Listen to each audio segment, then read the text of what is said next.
Assalamualaikum warahmatullahi wabarakatuh.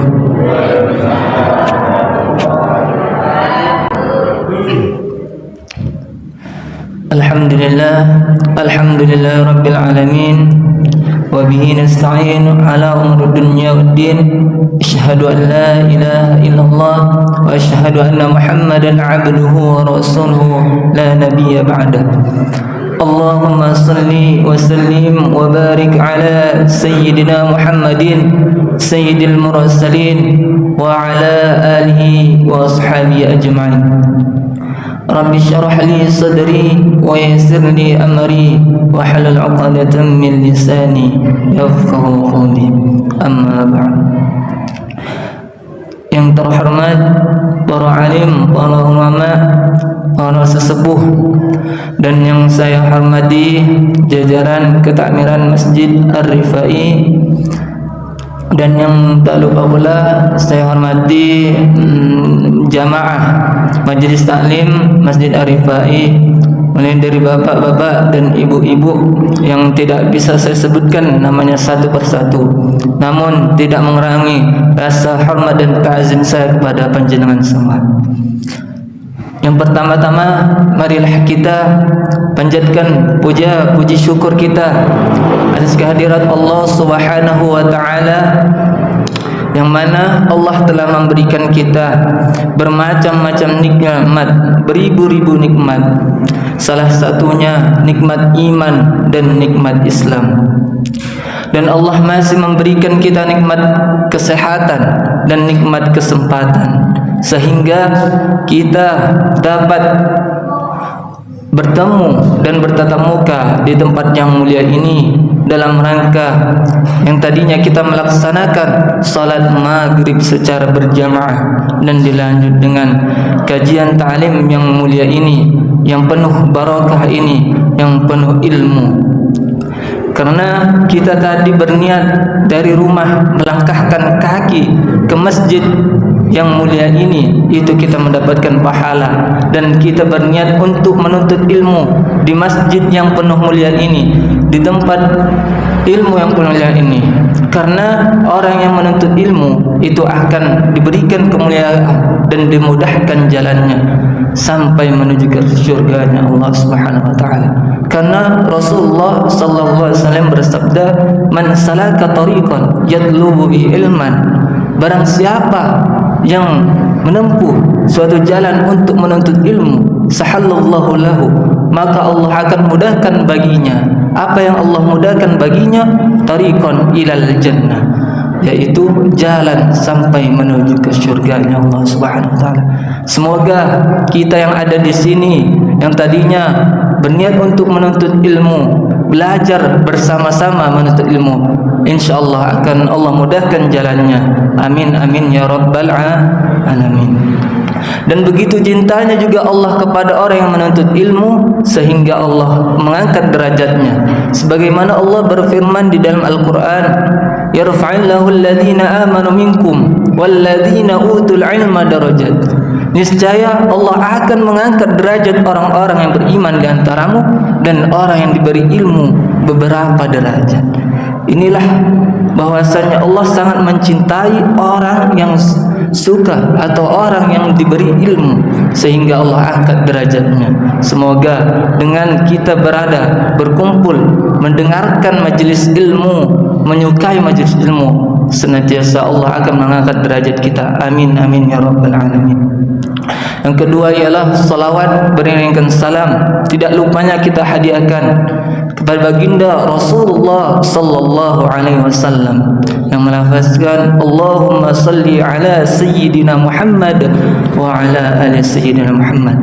Kelak kita selalu senantiasa berselawat kepada baginda, kita termasuk nantinya umatnya yang akan mendapatkan syafaat di hari yang mana yauma la yanfa'u malu wala banun. Pada hari itu tidak ada gunanya harta yang kita kumpulkan hari ini dan anak yang kita bangga-banggakan hari ini itu tidak ada gunanya di hadapan Allah Subhanahu wa taala, melainkan illa man atallaha biqalbin salim, melainkan kita yang menghadap kepada Allah Subhanahu wa taala dengan hati yang bersih, dengan hati yang selamat, hati yang bersih dari penyakit riya, hasad ataupun dengki.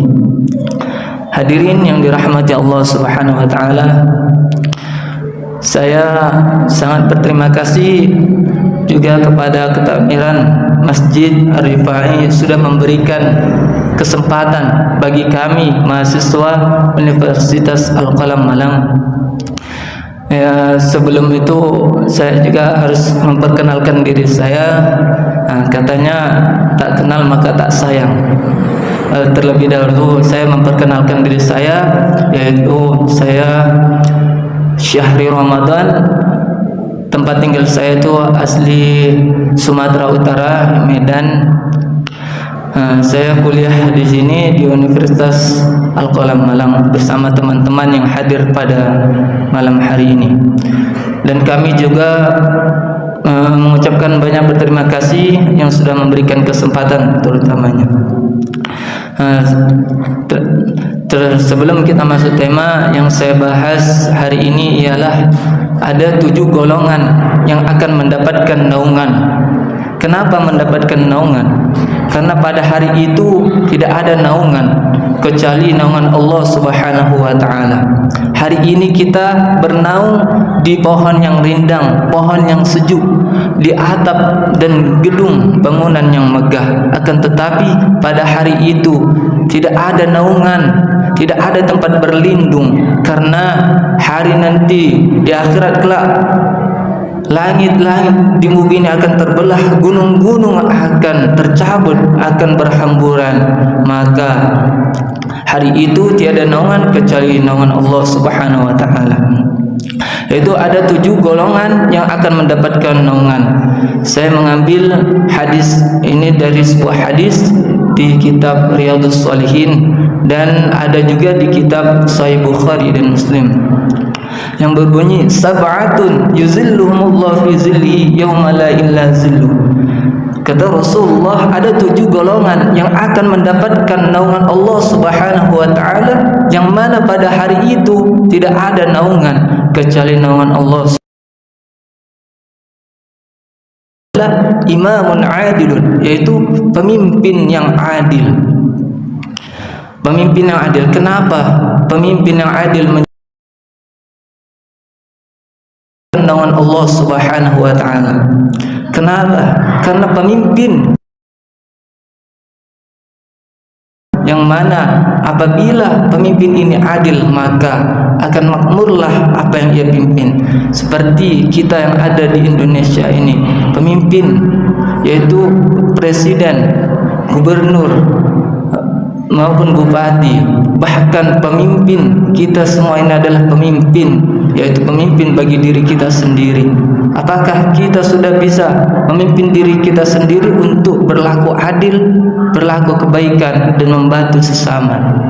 Karena kullukum ra'in wa kullukum mas'ulun an ra'iyati. Setiap kamu adalah pemimpin dan kamu akan dimintai pertanggungjawaban atas apa yang engkau pimpin.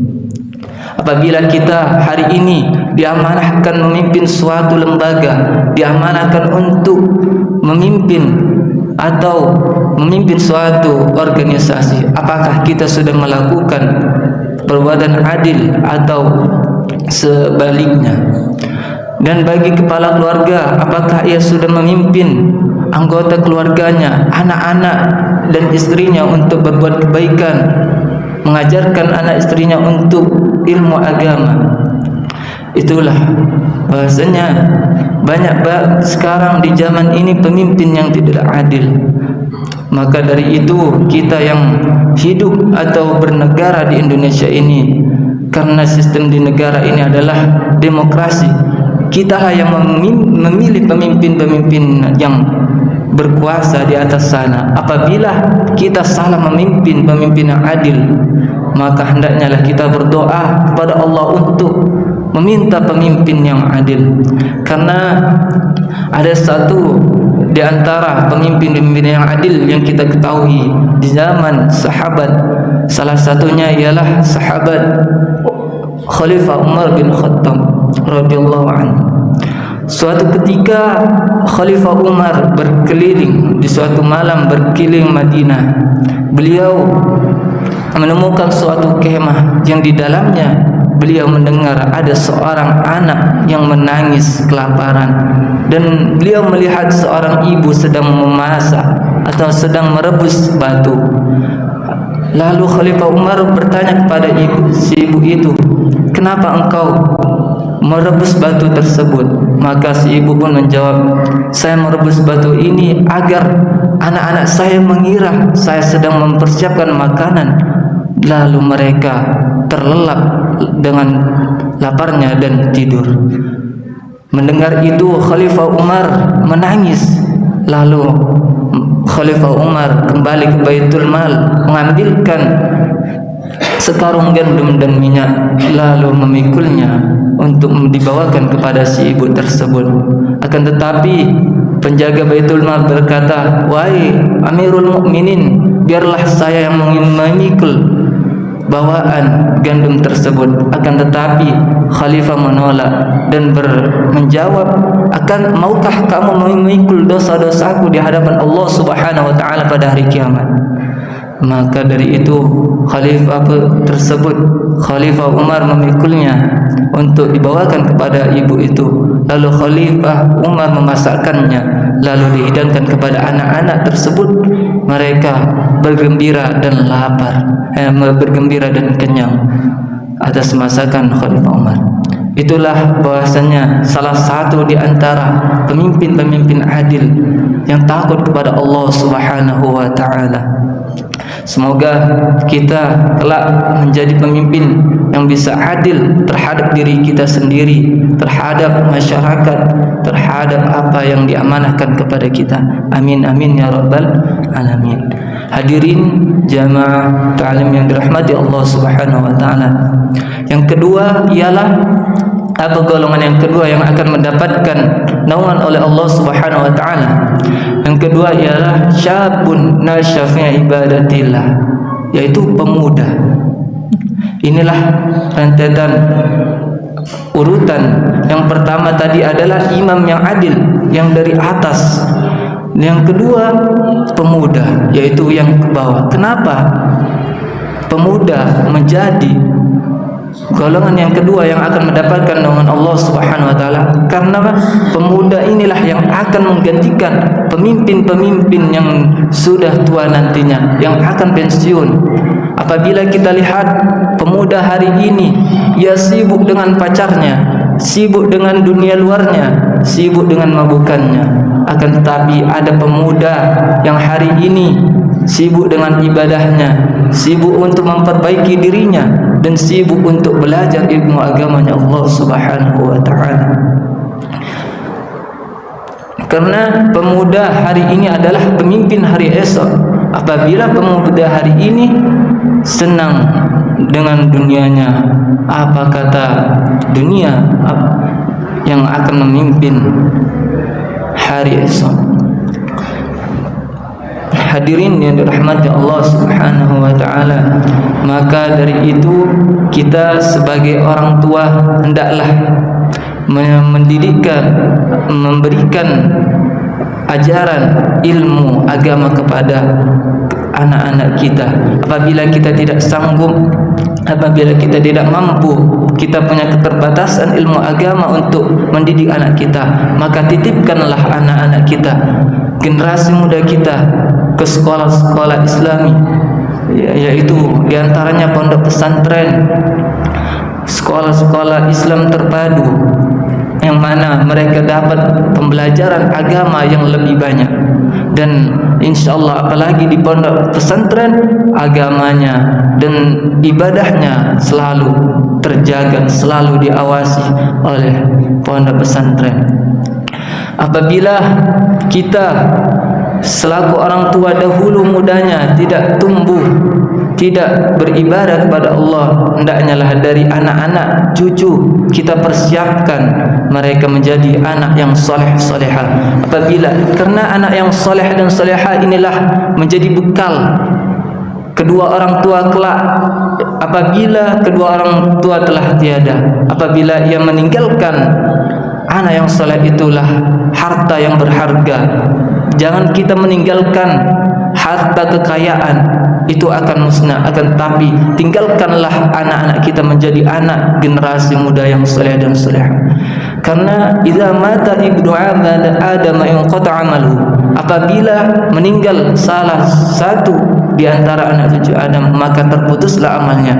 Di antaranya adalah waladun shalih yad'u, yaitu anak soleh yang selalu mendoakan kedua orang tuanya. Inilah bekal kita yang bisa nanti terus mengalir pahalanya apabila kita telah meninggal dunia. Kita persiapkan generasi muda kita menjadi generasi yang soleh dan solehah, karena dialah yang akan mendoakan kita. Dia yang selalu sholat, setiap sholatnya mendoakan kedua orang tuanya. Hadirin yang dirahmati Allah Subhanahu wa taala. Dan yang ketiga yang akan mendapatkan naungan oleh Allah Subhanahu wa taala ialah rajulun qalbuhu mu'allaqun fil masajid, yaitu orang yang hatinya tergantung di masjid. Kenapa hati yang tergantung di masjid, bukan jasad? Karena bisa jadi jasadnya ada di pasar tapi hatinya selalu di masjid. Jasadnya ada di sawah, hatinya selalu di masjid. Dan jasadnya ada di kantor, hatinya selalu di masjid. Kenapa? Karena bisa jadi orang yang hatinya terpaut di dalam masjid. Karena di setiap seorang, ala fil jasadil mudghah, di setiap jasad itu ada segumpal. Wa idza salahat salaha jasadu kullu, apabila yang segumpal itu baik maka baiklah seluruhnya. Wa idza fasadat fasajasadal kullu, apabila yang segumpal itu rusak maka rusaklah seluruhnya. Ala wahya qalb, yang segumpal itu adalah hati. Apabila hati sudah terikat di masjid, maka mata akan mencari masjid, telinga akan mendengar suara masjid, kaki akan melangkah ke masjid, dan pikiran akan selalu berpikir kepada masjid. Karena hati yang terpaut masjid ini perlu proses. Dari apa? Dari anak-anak kecil kita ajak untuk ke masjid, ajarkan mereka untuk mencintai masjid, untuk selalu salat ke masjid. Karena nantinya apabila ia sudah dewasa menjadi remaja, ia akan tidak familiar ke masjid, ia akan mencintai masjid, bahkan menjadi pengurus pemuda remaja masjid. Kita lihat hari ini di banyak berbagai wilayah, kita lihat masjid itu dipenuhi orang-orang tua. Anak-anak muda sudah jarang kita lihat di dalam masjid. Anak-anak muda jarang kita lihat memakmurkan masjid. Hari ini orang tua banyak di masjid, akan tetapi 10 tahun, 20 tahun ke depan siapa yang akan menggantikannya? Kalaulah bukan anak muda yang kita latih anak-anak kita untuk mencintai masjid. Karena masjid adalah rumah Allah yang sangat Allah cintai. Apabila kita dapat memakmurkan masjid, rumahnya dan isinya, itu insya Allah akan mencintainya. Hadirin yang dirahmati Allah Subhanahu wa taala. Dan yang keempat, golongan yang akan mendapatkan naungan Allah Subhanahu wa taala ialah rajulani tahabba fillah, dua orang yang berkasih sayang karena Allah Subhanahu wa taala. Ijtama' alaihi, mereka berkumpul karena Allah taala, wa tafarraqa alaihi, dan berpisah karena Allah Subhanahu wa taala. Di sini dua orang yang mencintai bukan orang laki-laki dan perempuan, bukan pacaran, karena pacaran itu adalah haram. Dua orang yang berceramah, dua orang yang berkumpul karena bukan mahram. Akan tetapi di sini dua orang yang berkasih sayang karena Allah Subhanahu wa taala, yaitu persahabatan, pertemanan. Yaitu pertemanan apabila didasari dengan harta, harta akan binasa, pertemanan akan hancur karena harta. Apabila kita hari ini berteman karena jabatan, apabila jabatan sudah pensiun, itu akan terpisah. Apabila kita berteman karena usia, yang satu muda, yang satu tua, tidak nyambung. Dan apabila kita berteman, bersahabat karena Allah Subhanahu wa taala, itu akan kekal abadi sampai hari kiamat. Karena orang yang mencintai, karena dua orang yang mencintai karena Allah, berkasih sayang karena Allah, mereka ijtama' alaihi, berkumpul, mereka berkumpul karena Allah dan berpisah karena Allah Ta'ala. Kenapa mereka berpisah? Karena yang satu telah meninggal karena Allah, yang kedua, dan mereka berpisah kenapa? Mereka berpisah karena sudah saya nasihati teman saya satu ini, akan tetapi ia terus, apabila saya mengikuti teman, maka pergaulannya akan bebas. Yaitulah hadirin yang dirahmati Allah Subhanahu wa taala, karena teman atau sahabat yang saling mengajak kebaikan dan tolong menolong dalam kebaikan dan berlomba-lomba dalam beribadah kepada Allah Subhanahu wa taala, inilah yang akan namanya mendapatkan syafaat di ashabi. Kita berjuang menuntut ilmu, berjuang beribadah, mengajak kebaikan, InsyaAllah nanti di akhirat kelak kita akan bertetangga, duanya itu masuk neraka. Maka ia mengadu yang masuk surga, ya Allah, manakah dahulu di dunia, di masa dunia, sahabat saya, teman saya yang berlomba-lomba dalam kebaikan, beribadah, saling mengingatkan. Lalu Allah menjawab, temanmu yang satu lagi di neraka. Maka yang satunya meminta kepada Allah Subhanahu wa taala, ya Allah, dulu kami semasa dunia sama-sama berjuang menuntut ilmu, beribadah kepadamu, saling menolong kebaikan, mengingatkan dalam kebaikan. Maka masukkanlah aku dan dia bersama di dalam surganya Allah Subhanahu wa taala. Inilah yang dinamakan warujulani tahabba fillah. Mereka dua orang yang berkasih sayang karena Allah Subhanahu wa taala akan bertetangga di surganya. Amin. Semoga kita mempunyai teman, sahabat yang mencintai karena Allah, bukan karena jabatan, harta ataupun hal duniawi. Karena apabila kita berteman karena hartanya, karena jabatannya, itu tidak akan lama. Apabila kita berteman karena Allah Subhanahu wa taala, itu akan kekal sampai surganya Allah. Dan yang kelima ialah yang akan mendapatkan naungan Allah Subhanahu wa taala pada hari kiamat. Da'ashum ra'atu zatu mansibin wa jamalin. Seseorang yang diajak berzina pada seorang perempuan zatu mansibin, yang mempunyai kedudukan, wa jamalin, dan mempunyai paras yang cantik. Akan tetapi orang itu mengatakan, inni akhafullah, sesungguhnya aku takut kepada Allah Subhanahu wa taala. Inilah bahwasanya rentetan dari hadis Nabi Muhammad SAW yang tadi, dari pemuda yang tumbuh beribadah kepada Allah Subhanahu wa taala, dan selanjutnya hatinya terpaut tergantung di masjid, dan dua orang yang cintai karena Allah Subhanahu wa taala. Mereka apabila dapat godaan atau ujian, mereka tidak gentar imannya.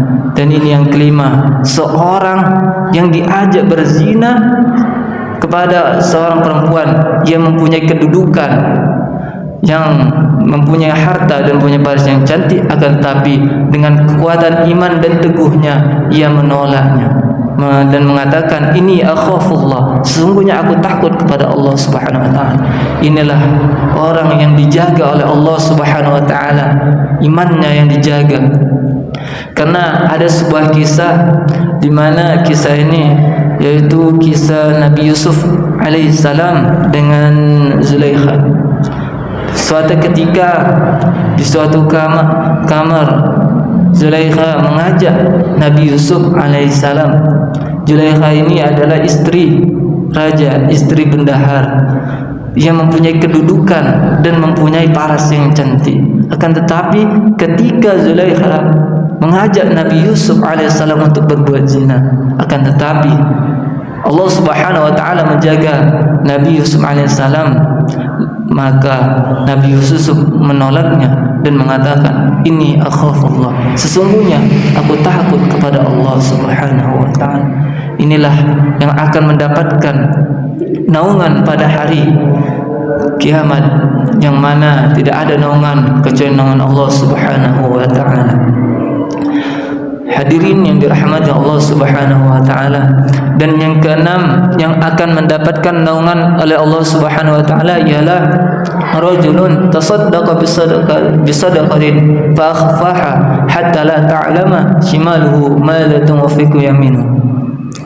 Seseorang yang bersedekah dengan sedekahnya secara sembunyi-sembunyi sehingga tangan kirinya tidak mengetahui apa yang disedekahkan, apa yang diinfakkan oleh tangan kanannya. Ini tidak boleh dimaknai secara teks. Kita bersedekah sehingga tangan kiri kita tidak tahu, akan tetapi ini dimaknai kita bersedekah untuk menghindari yang namanya riya.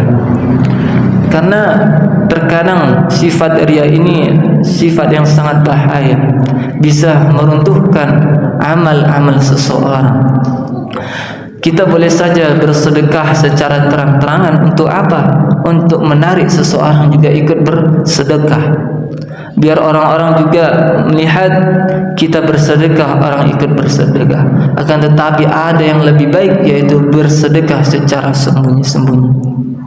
Apabila kita bersedekah ingin dipuji karena Allah, dipuji karena manusia, itu riya. Karena sifat riya ini sangat bahaya. Itulah gimana kita menghadapi riya. Karena menghadapi riya, apabila kita ingin bersedekah, ingin beramal, maka kita hanya mengharapkan ridhonya Allah Subhanahu wa taala. Apabila kita sebaiknya ingin bersedekah, tidak ingin orang tahu agar terhindar dari riya. Apabila kita ingin, insyaallah inilah yang akan mendapatkan naungan oleh Allah Subhanahu wa taala. Hadirin yang dirahmati Allah Subhanahu wa taala, dan yang terakhir ialah yang ketujuh, rajulun zakarallah khaliyan, yang berzikir mengingat Allah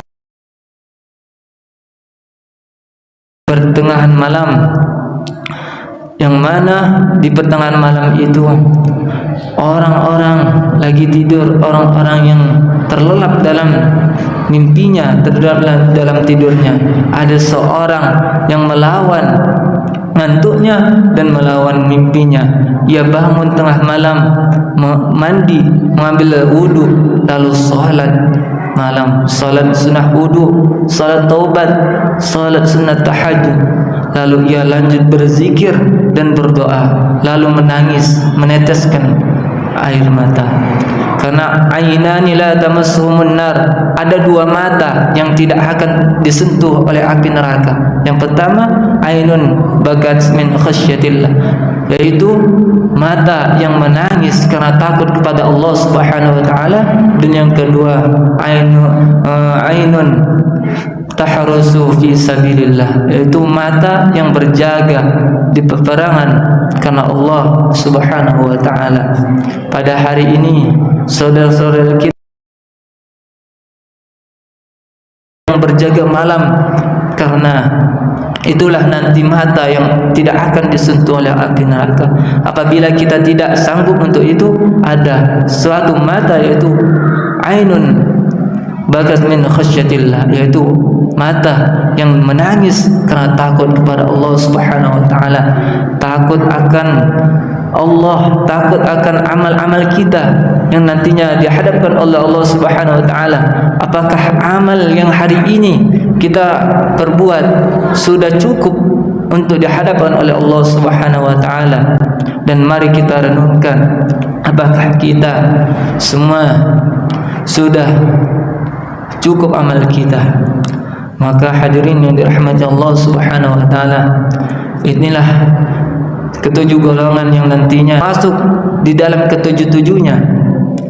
Kalau sudah alhamdulillah, kalau belum mari kita sama-sama, walaupun kita tidak bisa semuanya, minimal salah satunya kita bisa.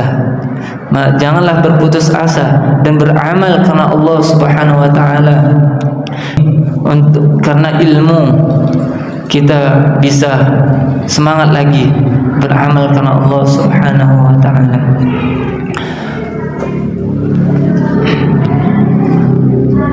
Hadirin yang dirahmati Allah Subhanahu wa taala, dari ketujuh tersebut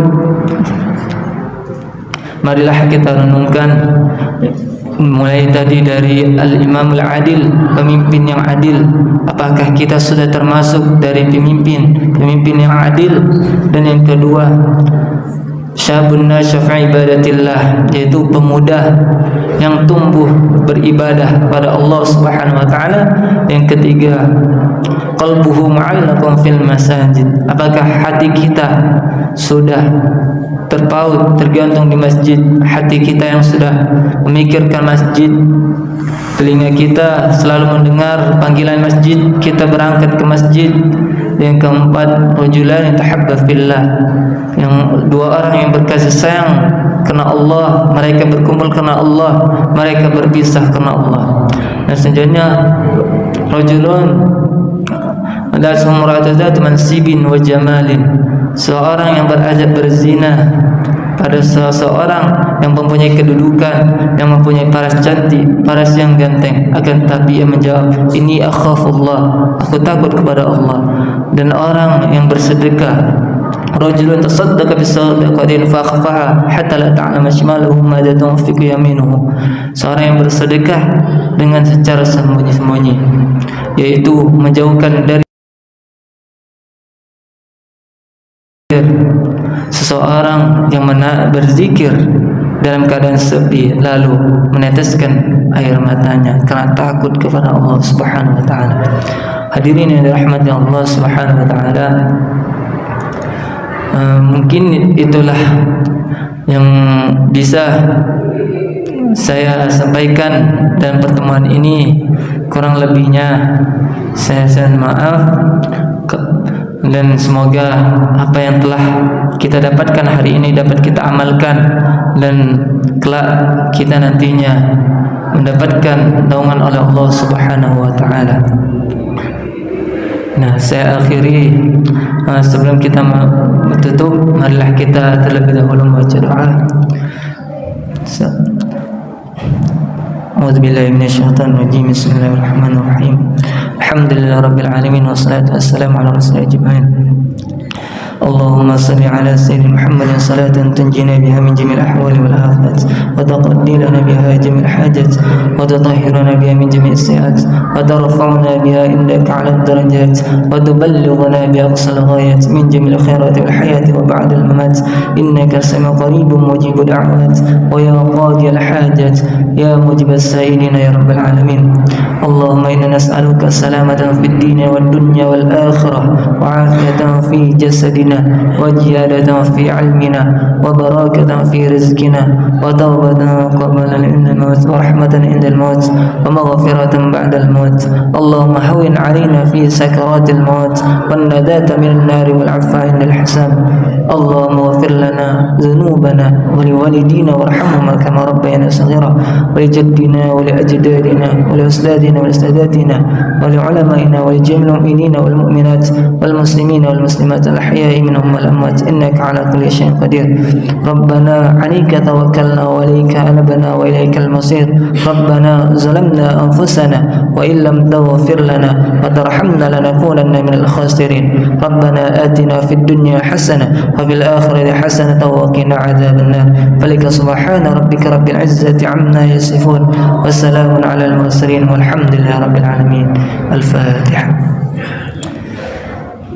خير الكلام. السلام عليكم ورحمة الله وبركاته.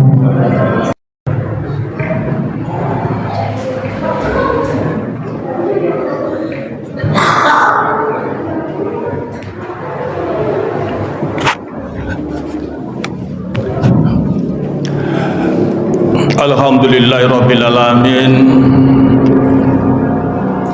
Tausiah sampun matun, mugi-mugi napa ingkang dipun sampaikan dumateng panjenenganipun Ustaz Sahri Ramadan menika saged membawa keberkahan sedaya jamaah. Amin amin ya rabbal alamin. Lan kula sedikit menambahi bilih niki wau enten ingkang mungel dos pundi napa sih Al-Qalam menika. Dados Al-Qalam menika universitas yang ada di Kabupaten Malang bealiansi inggih menika Nahdlatul Ulama. Dados Al-Qalam menika universitas ingkang dipun naungi kalian Nahdlatul Ulama. Dados putra-putri panjenengan ingkang badhe kuliah wonten Al-Qalam kampusipun wonten Gondang Legi. Dados panjenengan mbok pilih wonten minat atau kuliah wonten Universitas Al-Qalam dipun sumanggaaken terbuka kemawon keranten satu-satunya universitas ingkang dipun naungi Nahdlatul Ulama ingkang saged kula sampaikan. Lan kula selaku ketakmiran ngaturaken matur suwun sanget atas kerawuhan sedaya kanca-kanca KKN ingkang sampun kersa ngaturaken ilmu wonten Masjid Ar-Rifai menika. Kula sangat berterima kasih. Mudah-mudahan nopo ingkang dipun sampaikan dumateng kanca-kanca KKN khususipun Ustadz Sahri Ramadan menika saged membawa keberkahan sedaya jamaah khususipun jamaah Masjid Ar-Rifai. Kangge kula akhiri wabillahi taufik wal hidayah wa biridha wal inayah. Wassalamualaikum warahmatullahi wabarakatuh.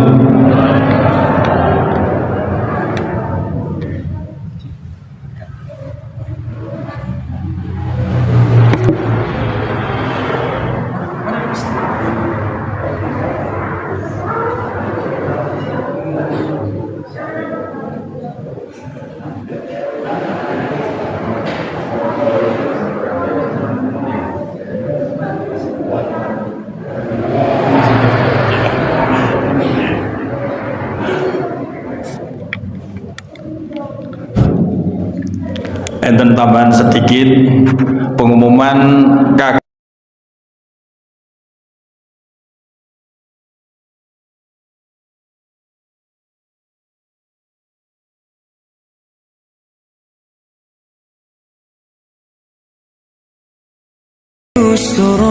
ربنا في الوجدان هي أنت للعينين هاد وشفيع يا حبيبي يا محمد يا نبي سلام عليك يا رسول سلام عليك يا حبيب سلام عليك صلوات الله عليك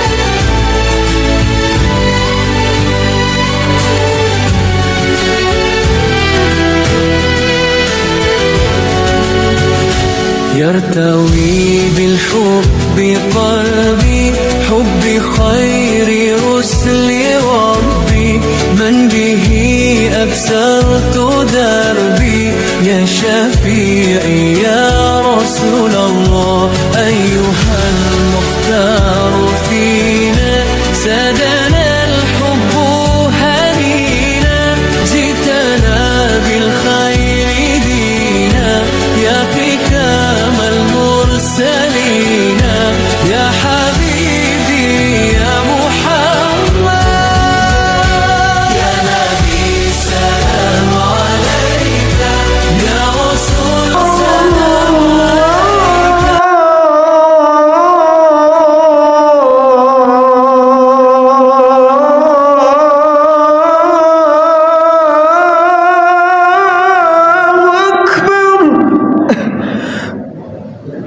أشهد أن لا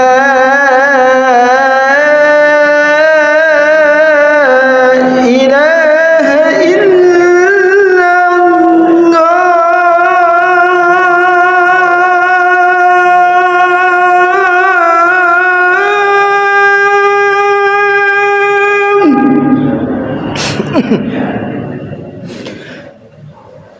أشهد أن لا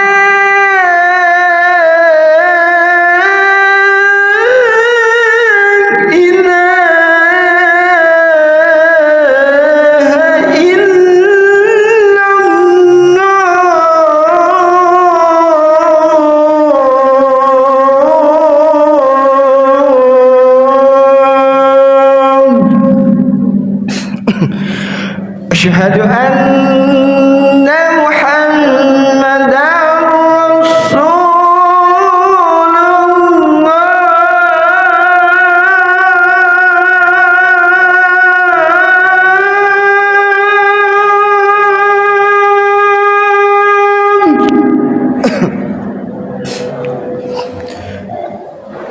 أشهد أن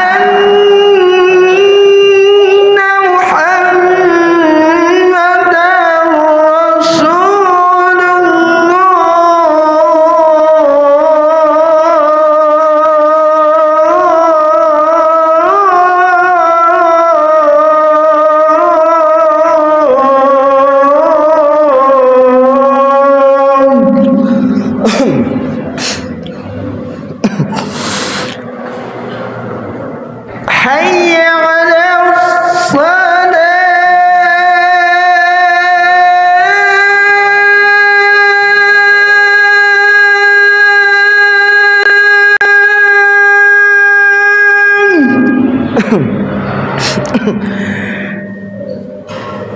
حي على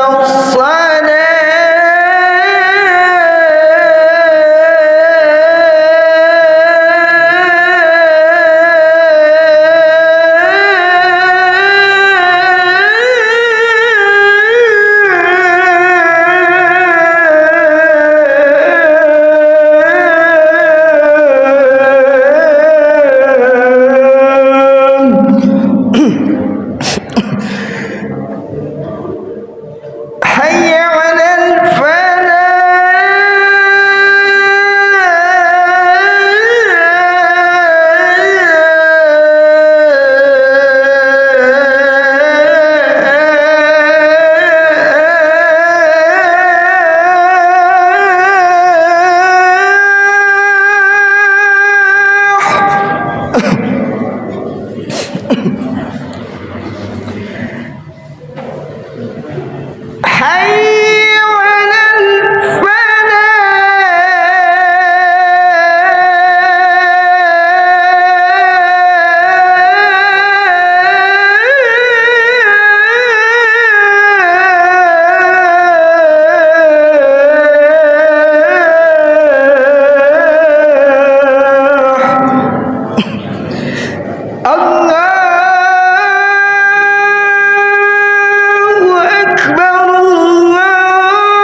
Bismillah.